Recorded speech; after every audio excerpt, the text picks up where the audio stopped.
Commander Marcus Rivera had always followed protocol, but the neural interface malfunction left him no choice. The biosuit's temperature regulation system had fried during the solar storm, and maintaining body heat in the cryogenic pod required direct skin contact with the thermal regulators.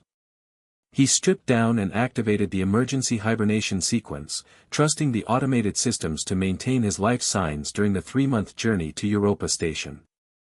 The hibernation felt instantaneous. One moment he was drifting into medically induced sleep, the next his consciousness surfaced like a bubble breaking through dark water. But something was wrong. Instead of the sterile white ceiling of the medical bay, he found himself staring into luminous amber eyes set in a face that belonged in ancient mythology rather than deep space.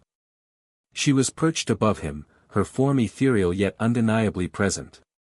Her skin seemed to shimmer with an inner light, and where her hands rested on his chest, he felt a tingling warmth that had nothing to do with the pod's thermal systems.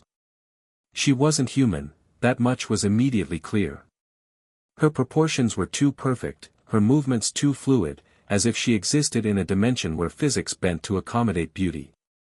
"You're awake," she said, her voice carrying harmonics that resonated in frequencies human ears shouldn't have been able to detect. I was beginning to worry. Marcus tried to sit up, but found his body unresponsive.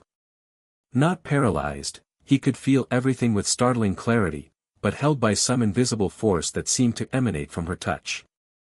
"What are you?" he managed to whisper, his throat dry from the long sleep. "A guardian of sorts," she replied, tilting her head with curiosity. "Your ship passed through our territorial space while you slumbered. The others wanted to redirect your vessel, but I found your dreams fascinating." Dreams. Marcus remembered fragments now, visions of impossible cities floating in gas-giant atmospheres, of beings made of pure energy dancing between the moons of distant worlds. He had attributed them to hibernation hallucinations, but now he wondered if they had been something else entirely.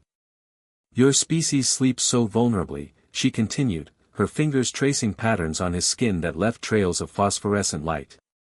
"No psychic defenses, no dimensional barriers. Just consciousness drifting in the dark, open to any entity that might happen by." "Are you going to hurt me?" Marcus asked, though strangely, he felt no fear. Her presence was alien but not malevolent, more like a force of nature, indifferent to human concepts of good and evil. "Hurt you?" She seemed genuinely puzzled by the concept. "I've been protecting you. Your hibernation chamber suffered multiple system failures during the solar storm.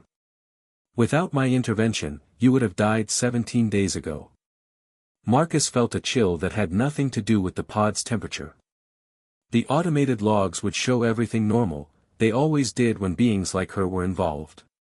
Advanced civilizations had ways of editing reality that made their interventions invisible to primitive sensors.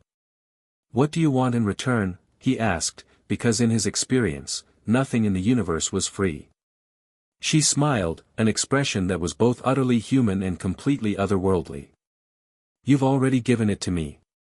Your dreams showed me things I had never seen, emotions, memories, the way your species experiences linear time. It was educational." She began to fade, her form becoming translucent as the pod systems hummed back to full operation around them. "Your ship will reach Europa Station safely. The repairs I made will hold." "Wait," Marcus called out as she dissolved into motes of light. "Will I see you again?" Her laughter echoed from everywhere and nowhere. "Perhaps. Your species is expanding into territories that have been ours for millennia. These encounters will become more common." As consciousness slipped away again for the final stretch of hibernation, Marcus wondered if humanity was ready for what waited among the stars, beings so advanced that their very existence challenged every assumption about life, consciousness, and the nature of reality itself.